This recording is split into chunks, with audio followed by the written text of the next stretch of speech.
Ang Pilipinas ngayon. Narito na ang pinakamainit na mga balita na nakalap sa bawat sulok ng bansa. Ihahatid sa bawat Pilipino saan man kayo sa mundo. Ang Pilipinas ngayon. Pakinggan ang bawat kaganapan sa bawat lalawigan. Ito ang Pilipinas ngayon.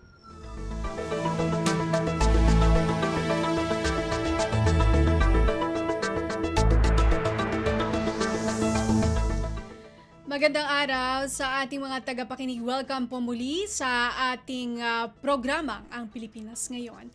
Napapakinggan po ninyo saan mabahagi ng mundo sa pamamagitan ng ating himpilang Radyo Pilipinas World Service ng Presidential Broadcast Service. Napapakinggan po tayo sa mga sumusunod na shortwave frequencies sa 9.925 MHz, 12.120 MHz, 15.190 MHz sa ating audio streaming website bbspbs.com at sa ating official Facebook page Radyo Pilipinas World Service. Ito po si Bea Gaza. Samahan po ninyo ako sa kabuuan ng ating programa ngayong araw.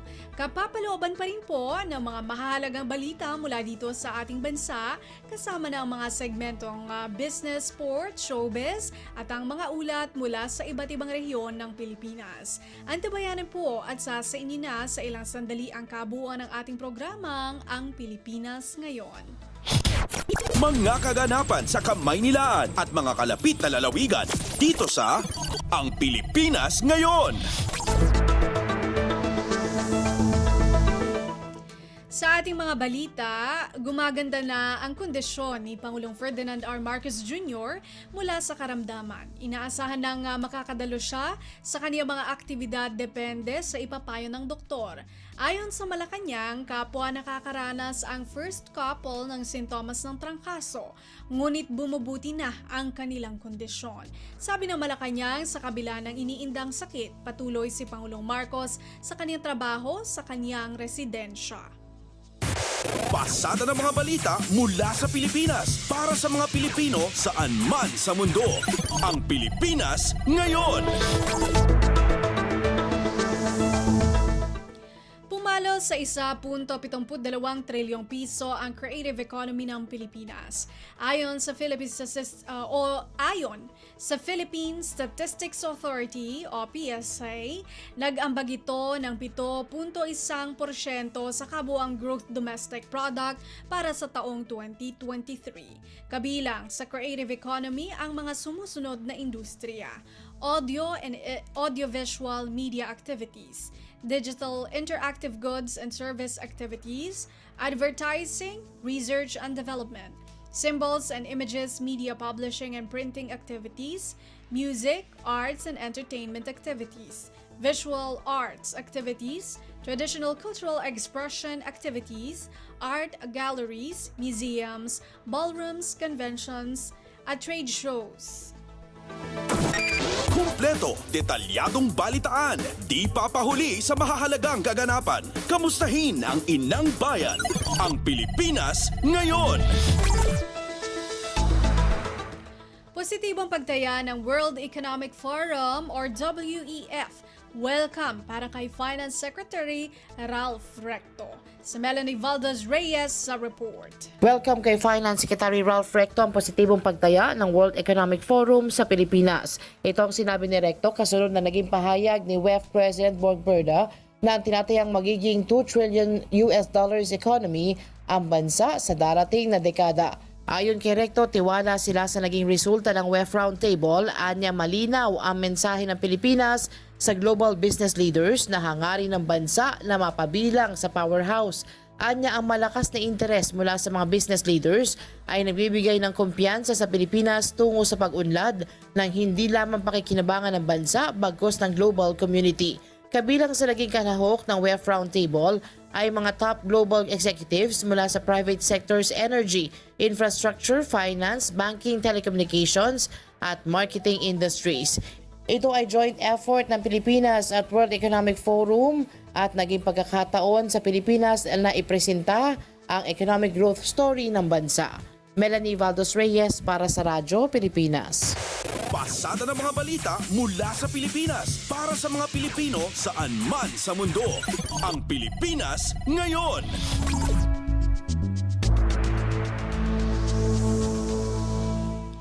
Senador Sani Angara binigyang diin na may sariling schedule ang Senado sa pagtalakay sa panukalang economic chacha. Narito si Ninfa Asuncion. Giniit ni Senador Sani Angara na susundin ng Senado ang kanilang schedule sa pagtalakay sa kanilang bersyon ng Economic Charter Change o ang kanilang Resolution of both Houses number 6. Ito ang payag ni Angara nang matanong kung bibilisan na ba ng Senado ang pagtalakay sa panukalang Economic Chacha matapos aprubahan na ng Kamara ang kanilang bersyon nito o ang Resolution of both Houses number 7. Ayon kay Angara na siyang namumuno sa pagtalakay ng panukalang Economic Chacha sa Senado, mabilis na nga ang itinatakbo ng kanilang pagdinig sa Senado ng RBH 6. Muli ring binigyang diin ng Senador ang kanilang target ay maipresenta sa plenaryo ng Senado ang RBH 6 bago ang State of the Nation Address o SONA ni Pangulong Ferdinand R. Marcos Jr. sa Hulyo. Narito ang bahagi ng pahayag ni Senador Angara. We have our own schedule. We're moving fast, but it's not our only priority. Well, we just want to have to sponsor it when we come back in May. Mula Senado, ito si Ninfa Asuncion para sa Radyo Pilipinas. Kumpleto, detalyadong balitaan, di papahuli sa mahahalagang kaganapan. Kamustahin ang inang bayan, ang Pilipinas ngayon.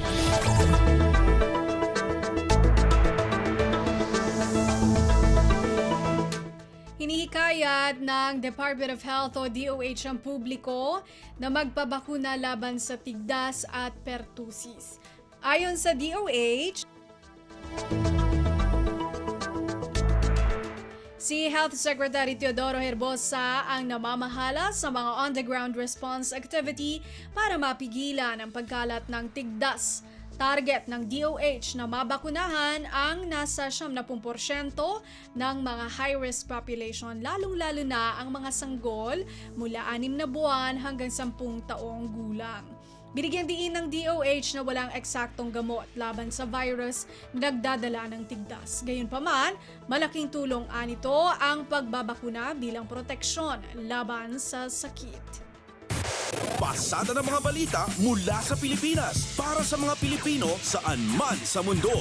Ang Pilipinas ngayon. Nagdeklara ang Quezon City government ng outbreak ng pertussis o whooping cough na nagdudulot ng respiratory infection. Nakapagtala ang QC Local Government Unit o LGU ng 23 kaso ng pertussis kung saan 4 na sanggol ang nasawi. Ayon kay Quezon City Mayor Joy Belmonte, inatasan na niya ang City Health Department, City Disaster Risk Reduction and Management Council at iba pang departamento para palakasin ang kampanya tungkol sa sakit at kung paano maiiwasan ang pertussis. Pinayuhan naman ni Belmonte ang publiko na huwag mag-panic dahil nagtalaga na ang LGU ng mga assets at kagamitan para hindi na kumalat ang sakit. Kumpleto, detalyadong balitaan, di papahuli sa mahahalagang kaganapan. Kamustahin ang inang bayan, ang Pilipinas ngayon. Task Force El Nino spokesman at Presidential Communications Office o PCO, Assistant Secretary Joey Villarama, sinabing kritikal ang susunod na 3 buwan dahil sa tagtuyot. Si Alvin Baldazar sa balita. Inilarawan ni Task Force El Nino spokesman at PCO Assistant Secretary Joey Villarama na kritikal ang susunod na 3 buwan. Sa harap na rin ito ng nagpapatuloy na pagtutok ng Task Force sa nararanasang tagtuyot na papasok na sa ikalawang quarter ng taong ito. Ayon kay Villarama, 3 buwan pa ang bubunuin at hindi pa rin maaaring maging kampante bagamat sinasabing humina na ang El Nino. Sinabi ni Villarama na sa gitna ng naririto pa ring presensya ng El Nino ay inaasahan naman kasing papasok pa ang summer season. Wala pa naman anyang opisyal na deklarasyon sa pagpasok ng summer season, subalit ramdam na din ang init sa kasalukuyan. Pakinggan natin si Task Force El Nino spokesman at PCO Assistant Secretary Joey Villarama. The next 3 months are critical, so May 3 buwan pa po tayong bubunuin. Hindi po tayo pwede maging kampante sa ngayon kasi papasok din naman yung summer season. Mula sa Palasyo ng Malacanang, Alvin Baltasar, Radyo Pilipinas. Pasada ng mga balita mula sa Pilipinas para sa mga Pilipino saan man sa mundo. Ang Pilipinas ngayon.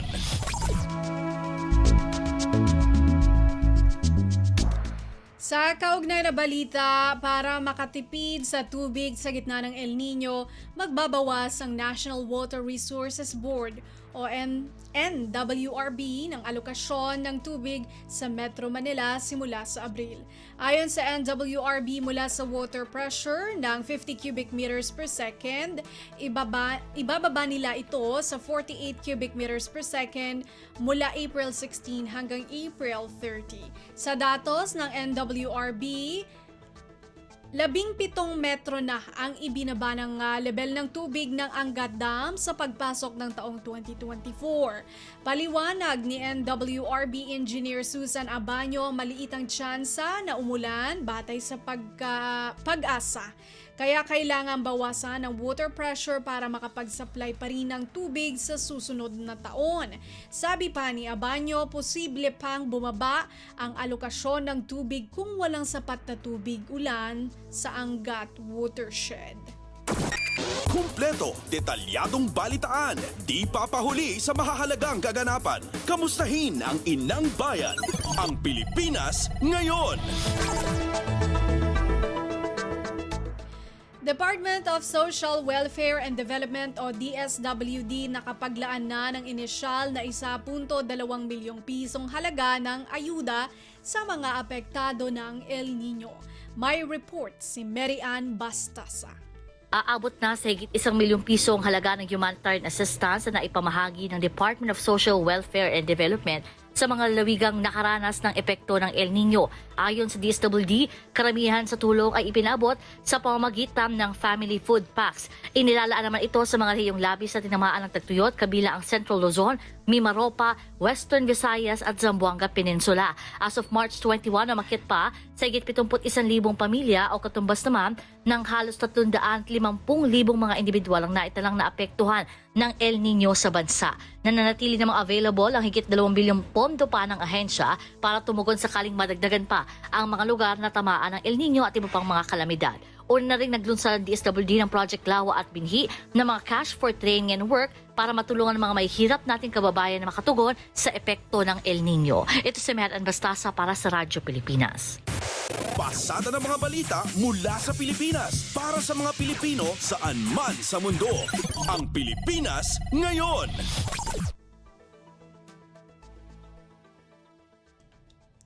Tutulungan ang Pilipinas ng Japan para mapaganda ang sewerage system sa bansa. Sa isang seremonya ay pinagkaloob ng Ministry of Land, Infrastructure, Transport, and Tourism sa Department of Public Works and Highways o DPWH ang draft ng pipe jacking standards para sa Pilipinas. Ito ang magsisilbing guide sa paglalagay ng underground pipelines para sa sewer, tubig at utility pipelines nang hindi na kakailanganin ang maghuhukay ng malalim at hindi na makasagabal sa mga aktibidad sa kalsada. Ayon kay DPWH Bureau of Equipment Director Toribio Noel Ilaw, malaki ang maitutulong ng mga pamamaraan ng Japan para magtuloy-tuloy ang asenso sa bansa habang napapanatili ang pag-aalaga sa kalikasan. Kumpleto, detalyadong balitaan, di papahuli sa mahahalagang kaganapan. Kamustahin ang inang bayan, ang Pilipinas ngayon.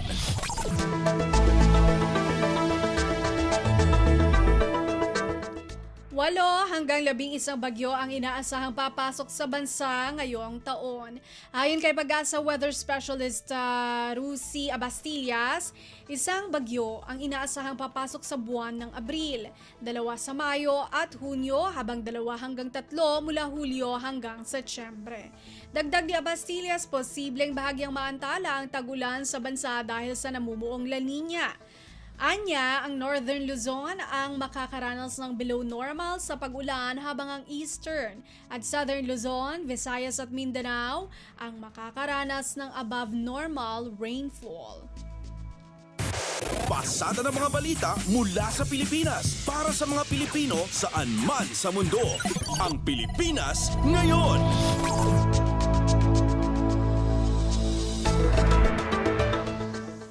Iba't ibang ahensya ng pamahalaan pinaplansya na ang mga paghahanda sa Semana Santa. Detalye ng balita mula kay J. Mark Dagala. Paplansyahin na ng iba't ibang ahensya ng pamahalaan ang kanilang mga paghahanda kaanisabay ng pagunita ng sambayan ng Pilipino para sa mga Semana Santa na magsisimula sa linggo, Marso 24. Ito ay sa pamamagitan ng isang pagpupulong na isasagawa naman sa Campo Crame ngayong umaga na susundan naman ng isang pulong balitaan mamayang hapon. Kabilang sa mga inaasahan dadalo sa naturang pagpupulong ang mga matataas na opisyal ng Philippine National Police, Armed Forces of the Philippines Bureau of Fire Protection at Philippine Coast Guard. Una nang sinabi ng PNP na magpapakalat ito ng mahigit sa 34,000 mga pulis sa iba't ibang areas of convergence gaya ng mga paliparan, pantalan, terminal ng pampublikong sasakyan, mga pasyalan gayon din sa mga simbahan. Lain nito na matiyak na magiging ligtas at mapayapa pagunita sa mga mahal na araw lalo't gagamitin din ito ng mga Pilipino bilang pagkakataon upang makapagbakasyon. J. Mark Dagala, Radyo Pilipinas. Kumpleto, detalyadong balitaan, di papahuli sa mahahalagang kaganapan. Kamustahin ang inang bayan, ang Pilipinas ngayon.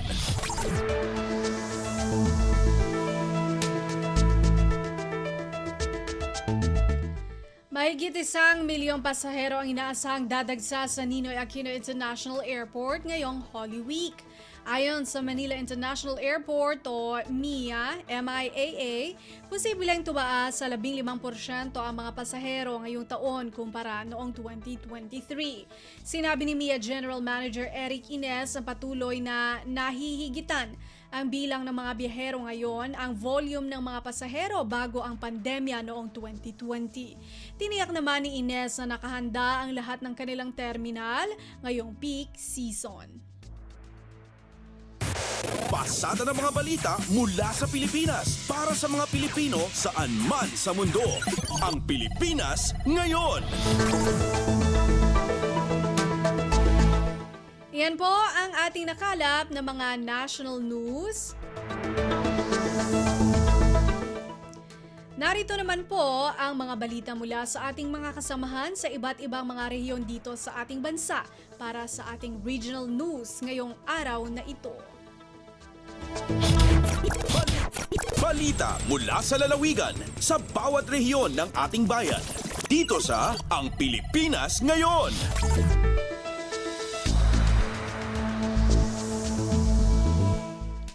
Department of Science and Technology o DOST Cordillera nagbigay ng mahigit 2.5 milyong pisong pondo para sa lokal na pamahalaan ng Bauco. Si Donna Cawis Balio mula RP Bontoc sa balita. Nasurok 2.5 million pesos a pondo tinted ti Department of Science and Technology Cordillera iti lokal a gobyerno ti Bauco para iti panagnatot sapol dagiti mannalon ken micro, small, medium enterprises ken panagtipid ti munisipyo. Sigon ken ni Provincial Science and Technology Office Mountain Province OIC Minerva Sungaban ti proyekto ket Science, Technology and Innovation Towards Smart Asenso Bauco Community Phase 1 iti 2023 ingana 2024. Sakop ti proyekto ti instalasyon ti hybrid solar power system amang pababat gastos iti elektrisidad. Magnamat iti training on digital farmers program dagiti agda trabaho iti sektor ti agrikultura bayat anaikan dagiti mannalon iti karajinan plant food supplement amang ingato iti sapulda. Kastamat amanayon ti pasilidad ti Bauco Toll Packaging and Food Processing Center. Sigon pay ken isungaben maadanto iti solar power irrigation system dagiti mannalon sa jay ginsadan amang padanom iti 10 hektarya adaga narpos na Bontoc. Donna Cawis Balio para sa Radyo Pilipinas World Service. Balita mula sa lalawigan sa bawat rehiyon ng ating bayan. Dito sa Ang Pilipinas Ngayon.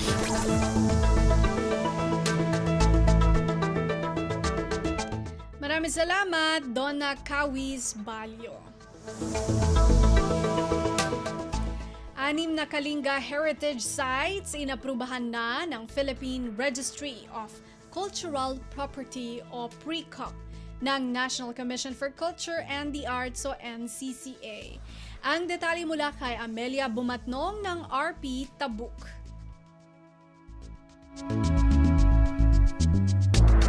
Inamakalinga Heritage Site itinaprubaran ni Philippine Registry of Cultural Property wano PRECOP iti National Commission for Culture and the Arts.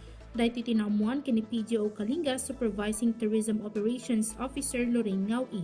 Sigun kini Ngawi, as of February 6, 2024, naaprubaran dagiti cultural sites apakairamanan iti Banao Protected Landscape iti Balbalan, Rizal Archaeological Reservation, Dabantayog Wika Kalinga State University Bulanao Campus, Canao Bridge Kalanan, White Carabao Ijay Bulanao, Ken iti St. Peter's Parish Church Bells Ijay Lubwagan.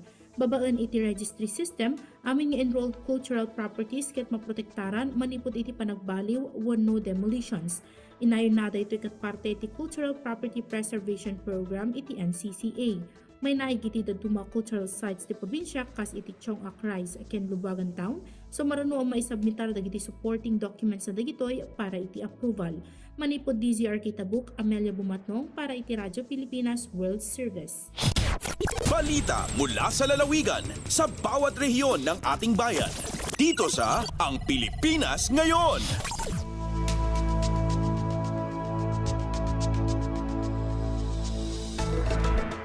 Maraming salamat kay Amelia Bumatnong.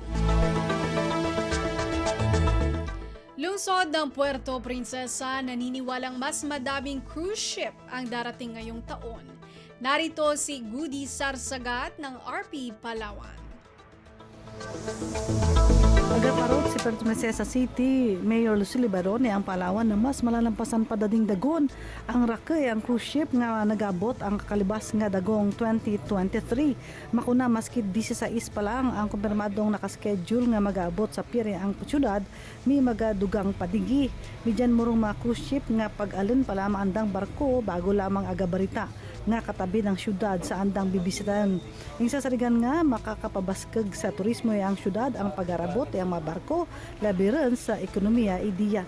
Sa derdi nakawalarong cruise ship ang nagabot sa syudad ang Puerto Princesa, umpisa pa lang ang bulan ni ang Enero. Alindigi sa Puerto Princesa, Palawan, Goody Sarsagat para sa Radyo Pilipinas World Service. Balita mula sa lalawigan sa bawat rehiyon ng ating bayan. Dito sa Ang Pilipinas Ngayon. Maraming salamat kay Goody Sarsagat. Symposium at special class, ilan lamang sa mga aktibidad ng mga lokal na pamahalaan sa Hulo ngayong Ramadan. Narito ang ulat ni Eloisa Muhammad ng RP Hulo. Kapagtagna sina bulan Ramadan, Jinis Pakaradya animpya paang bihaon si mga barangay local government unit ato BLGU hadairat Tianggi Hulo. Bianasin barangay Alat, hain na agagi sin imam nila ha Masjid Akyal, kaya tagnaan in special night class amun ukab pakatan, mamaya umingat, magbasa iban magsulat Arabic. Samantala, Islamic Symposium isabi na paon sinday nga barangay San Raimundo sa kahaba mahapon day nga adlaw isnin pa Jumaat. Iwan pagpa-iftar ha mga masjid sa sila sabot barangay. Masiray sabyan na inapagdayuhon sila ayat bukon sa Jahat at Tianggi, sampayon ang mga pandaig pasisil in Ramadan Trade Fair sina Hulo Municipal Government, iwan si Ministry of Trade Investment and Tourism at MTIT Sulu. Dahil nga RP Hulo, Eloisa Muhammad para Radyo Pilipinas World Service. Balita mula sa lalawigan sa bawat rehiyon ng ating bayan. Dito sa Ang Pilipinas Ngayon. Maraming salamat, Eloisa Muhammad. Narinig po ninyo ang kabuuan ng mga balita mula po sa iba't ibang lalawigan dito sa Pilipinas sa pamamagitan po ng ating regional news.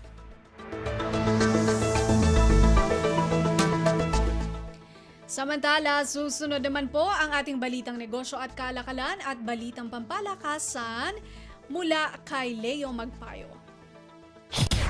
Lagay ng ekonomiya, kalakalan, negosyo at iba pa. Atin ang alamin dito sa Ang Pilipinas Ngayon.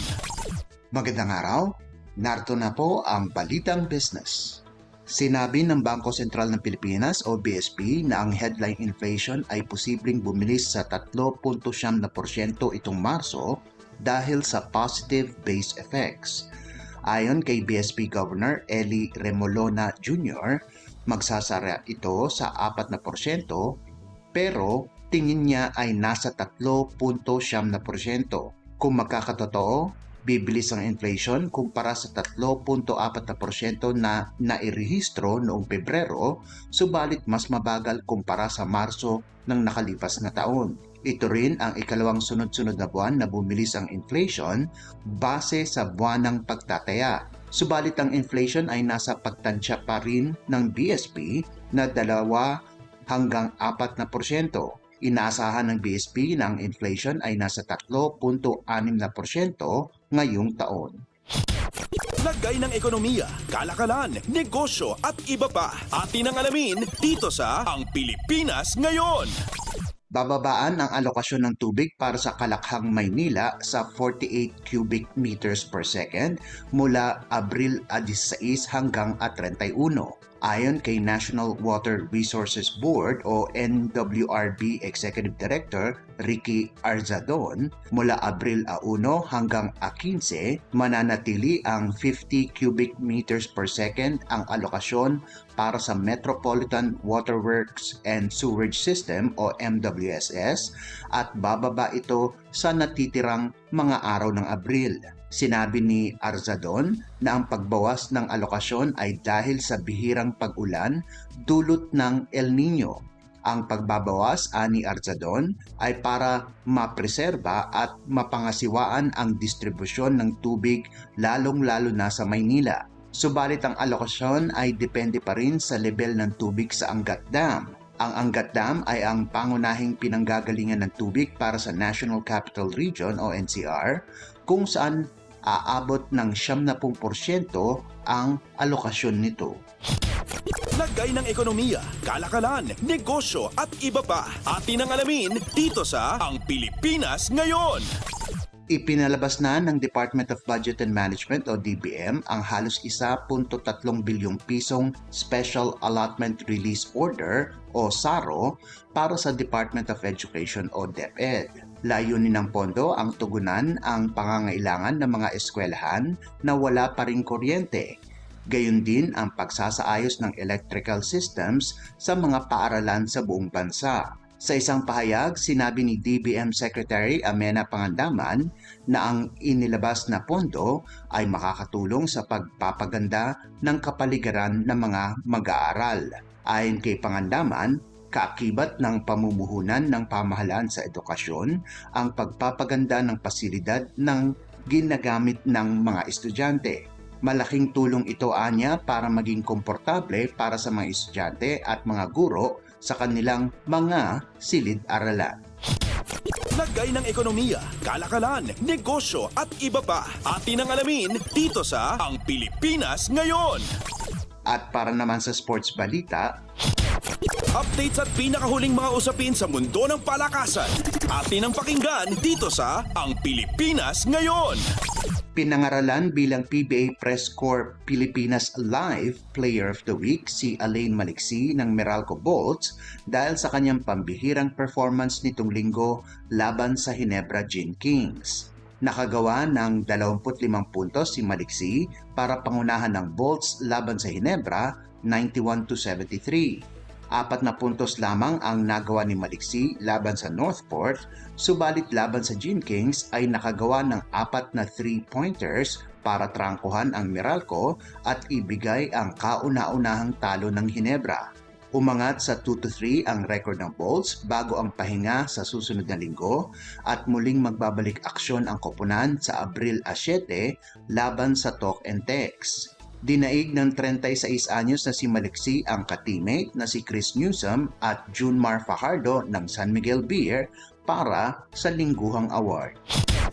Updates at pinakahuling mga usapin sa mundo ng palakasan. Atin ang pakinggan dito sa Ang Pilipinas Ngayon. Balik sa pagkapanalo ang defending champion Creamline pagkatapos ang nakakagulat na pagkatalo laban sa Cherry Tigo. Dinomina ng Cool Smashers ang Capital One 25-18, 25-14 at 25-15 sa 2024 Premier Volleyball League o PVL All-Filipino Conference na ginanap sa Smart Araneta Coliseum sa Quezon City. Kinuha ni Tots Carlos ang Player of the Game Award pagkatapos gumawa ng 14 na puntos galing sa 12 attacks, 1 block at 1 service ace. Si Jorel Singh naman ang nanguna para sa Solar Spikers na nakagawa din ng 14 na markers. Balik sa tuktok ng team standings ang Creamline sa record nitong 5-1 habang bagsak ang Capital One sa 1-5. Updates at pinakahuling mga usapin sa mundo ng palakasan. Atin ang pakinggan dito sa Ang Pilipinas Ngayon. Hindi makakapaglaro ang top pick ng Team Japeth na si Christian Stan Hardinger sa PBA All-Star itong weekend pagkatapos magkasakit ang Barangay Ginebra big man bago pa man lumipad patungong Bacolod City. Ayon kay Deputy Commissioner Eric Castro, nagsusuka raw at hindi maganda ang pakiramdam ng Filipino-German na si Stan Hardinger. Dahil late na ang abiso, hindi na siya mapapalitan sa koponan ni Japeth Aguilar. Pinili ni Aguilar si Stan Hardinger bilang first overall pick sa All-Star drafting. Si Stan Hardinger ang ikatlong miyembro ng koponan na hindi makakapaglaro pagkatapos ni na teammate Scotty Thompson at Tyler Teo ng Phoenix. Subalit papalitan siya ni Ginebra rookie Ralph Koo sa Skills Challenge. 12 na lamang ang natitira sa Team Japeth sa katauhan ni Paul Lee, Calvin Oftana, Jamie Malonzo, Chris Newsome, Don Trulliano, Marshall Lassiter, Arvin Tolentino, Roger Pogoy, Stanley Pringle, Terence Romeo at Aris Dionisio. Si Pogoy at Dionisio ay huling dinagdag kapalit ni Teo at Thompson. Samantala, solido pa rin ang Team Mark na may 14 na players sa pangungunan ni 7-time MVP Junmar Fajardo, Jason Perkins, CJ Perez, Robert Bullock, Gio Haladon, Ian Sangalang, James Yap, Calvin Abueva, Jason Castro, Gabe Norwood, Richie Rivero, Cliff Hodge, Huami Chongson at Nards Pinto. Si Tim Cone ang head coach ng Team Japeth Aguilar habang si George Gallant ang mamando sa Team Mark Barroca. Updates at pinakahuling mga usapin sa mundo ng palakasan. Atin ang pakinggan dito sa Ang Pilipinas Ngayon.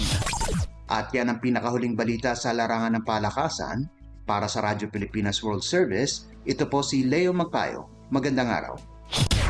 Updates at pinakahuling mga usapin sa mundo ng palakasan. Atin ang pakinggan dito sa Ang Pilipinas Ngayon.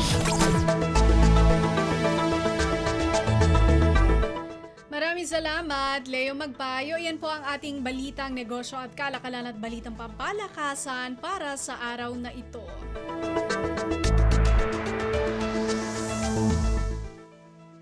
Ngayon naman ay dumako tayo sa showbiz balita. Alamin natin ang mga chismis mula sa mundo ng showbiz sa pamamagitan po ng ating kasamang si Mama JT.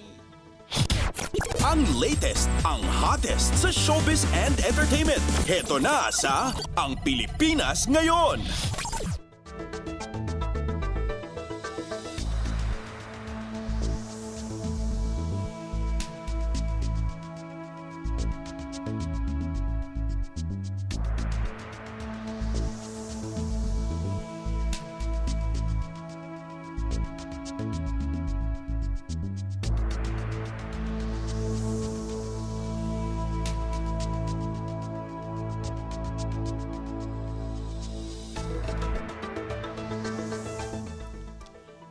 Hello! Magandang araw sa ating mga chismoso at chismosang nag-aabang ng ating balitang artista. Nandito na si Mama JT para maghatid ng mga trending na balita sa mundo ng showbiz. Ito na ang ratsyada ng mga chika. Ito, naging bukas si Miss Universe 2018 na Catriona Gray sa kanyang pinagdaraan ng challenges dahil sa sakit niyang scoliosis. And sa isang panayam, ibinahagi niya na mas nararamdaman na raw niya ngayon ang epekto ng sakit habang lumalapit na kasi ang pagiging habang lumalapit na ang pagiging 30 years old nito ay ramdam na ng beauty queen ang scoliosis at apektado na nito ang pang-araw-araw niyang gawain. Pagbabahagi pa ng beauty queen, priority niya ngayong taon ang kanyang kalusugan at abala ito sa pagpipilates para mabawasan daw ang epekto ng kanyang sakit. And matatandang naikwento noon ni Miss Grand International 2016 first runner-up Nicole Cordoves na umiyak ang beauty queen sa kompetisyon dahil sa kanyang kondisyon habang nagpa-practice ito ng kanyang sikat na lava walk para sa Miss Universe competition. And we hope na sana ay makarecover si Catriona sa kanyang scoliosis condition. Samantala sa ibang mga chika natin for today, viral online ang pagkanta ng anak ni Jong Hilario na si Sarina ng kantang Fly Me to the Moon. And sa murang edad na 2 taong gulang ay tila isang recording artist na itong si Baby Sarina. And caption ng TV host, quote and unquote, Sarina's first music video. She has been singing Fly Me to the Moon since she was 1 year old. And tulad ng kanyang daddy na si Jong, bibong-bibo rin si Baby Sarina at feel ang pag-record ng paborito niyang kanta. And mapapanood din na enjoy ang chikiting sa kanyang ginagawa at mukhang walang kahirap-hirap sa kanya ang pagkanta. At eto umani lang naman na mahigit 1.5 million views ang song cover ni Baby Sarina. And kabilang sa mga napabilib niya sa nasabing cover ay ang American content creator na si Ovela na ibinandera pa ang kanyang positive reaction sa nasabing video sharing platform. Say niya kay Baby Sarina, quote and quote, she is adorable, she is the cutest thing ever. And paliwanag pa ng content creator, I mean, this kid doesn't even speak yet. She can't even form words properly yet. She can sing incredible. She's so lovely. As giit pa ng American content creator, you know, I feel like she's going to be a very smart person. And sa isang interview, lubos ang pasasalamat ni Jong sa lahat ng sumuporta sa kanyang anak. And nang tanungin naman siya kung papayagan niya mag-showbiz si Baby Sarina in the future. Ayon kay Jong, susuportahan niya sa lahat ng bagay ang anak basta ito raw ay i-enjoy o mag-e-enjoy sa mga gagawin. O di ba parang na-discover pa itong anak ni Jong nationwide at worldwide. Ito pa, parami na talaga ang nauhumaling sa tambalan ng kapamilya stars na sina Maris Racal at Anthony Jennings sa drama series na Can't Buy Me Love. And sa katunayan, maging ang TV host at vlogger na si Luis Manzano ay kinikilig sa chemistry ng dalawa habang ini-interview niya ang dalawa para sa kanyang vlog na Luis Listens. Dito ay natanong ng TV host kung ano ang naging impression nila sa isa't isa dahil ito ang unang pagkakataon na magkakatrabaho sila at unexpected ang naging pagtanggap sa kanila ng mga tao. Sabi ni Anthony, quote and quote, so si Maris alam ko naman na mabait siya kasi nakikita ko siya kung paano siya makisama sa mga tao. At ito, inalala pa nga noon ng aktor ang naging interview niya sa dalaga online during pandemic na hindi raw maalala ni Anthony. And kwento naman ni Maris, quote and quote, pero ang tumatak sa akin yung sa dressing room ng Christmas Special 2022. Yun yung ABS-CBN Christmas Special nila. Tapos hindi siya tumitingin sa akin. Si Luis Abuel lang ang nag-hi sa akin. And sabi pa niya, tapos same kami ng dressing room ng Christmas Special. Tapos sabi ko, okay, hindi na rin kita papansinin. O, diba? Pero ngayon ay mas na-appreciate na nila ang isa't isa, lalo na click na rin ang ugali at kakulitan nilang dalawa.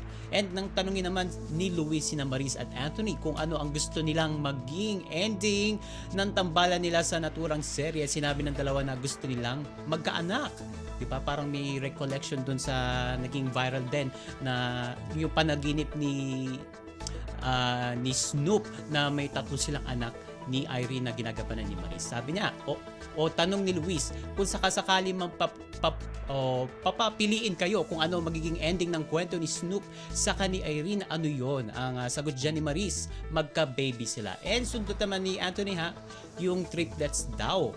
And chika pa ni Marisa, sana magka-baby sila para naman may closure na daw yung paghahabulan nila sa isa't isa about pregnancy. And saka doon nalungkot yung mga tao nung nalaman nilang hindi siya buntis. Yan yung say naman dyan ni Anthony.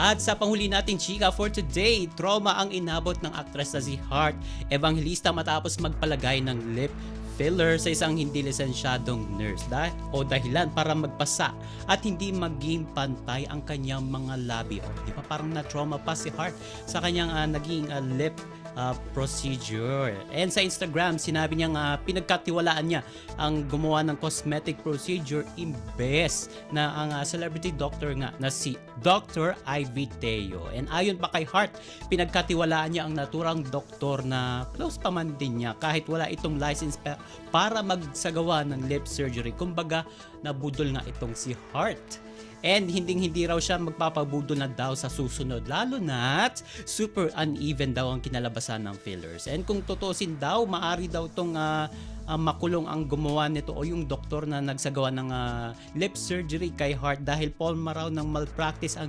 pagsasagawa nito ng walang lisensya.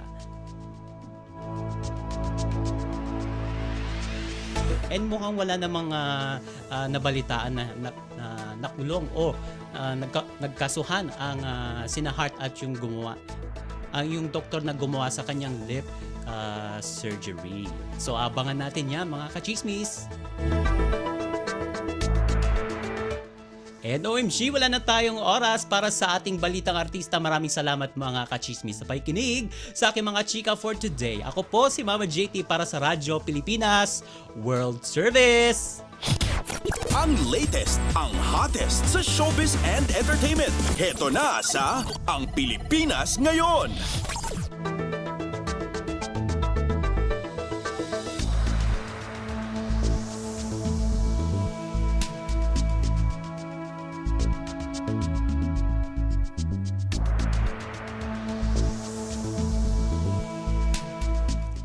Maraming salamat kay Mama JT.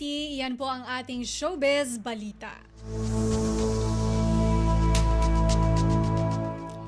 Narinig po ninyo ang kabuuan ng ating programang Ang Pilipinas Ngayon. Maraming salamat sa ating mga nakasama sa technical side, kina Milo Jonella, Susan Aison at Anthony Pimentel. Maraming salamat din sa ating executive producers, Steph Vicente at Jerome Toledo, sa mga nag-ulat mula sa iba't ibang lalawigan ng ating bansa para sa ating regional news. Maraming salamat kay Leo Magpayo na naghatid sa atin ng ating balitang negosyo at kalakalan at balitang pampalakasan. Kay Mama JT para sa Showbiz Balita at kay Erwin Peñano na nakaagapay sa atin. At maraming salamat din sa ating station manager, Mr. Ray Sampang. Hanggang sa susunod na edisyon ng ating programang Ang Pilipinas Ngayon, ito si Bea Gaza. Magandang araw. At yan ang Pilipinas Ngayon. Muling samahan si Ven Blones sa parehong oras at alamin ang pinakahuling mga kaganapan at balita saan man kayo naroon. Ang Pilipinas Ngayon.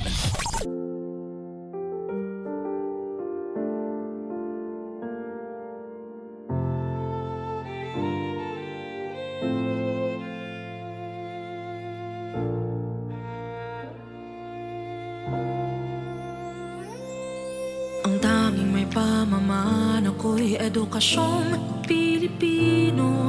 Tinuturong galing at talino para maabot ang pangarap mo. Ang tanging handog ko sa'yo'y edukasyong Pilipino. Diskarteng mula sa puso, mamamangha ang mundo. Matatag na mga guro, matatag sa mga pagsubok, matatag na mga mag-aaral,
kinabukasan.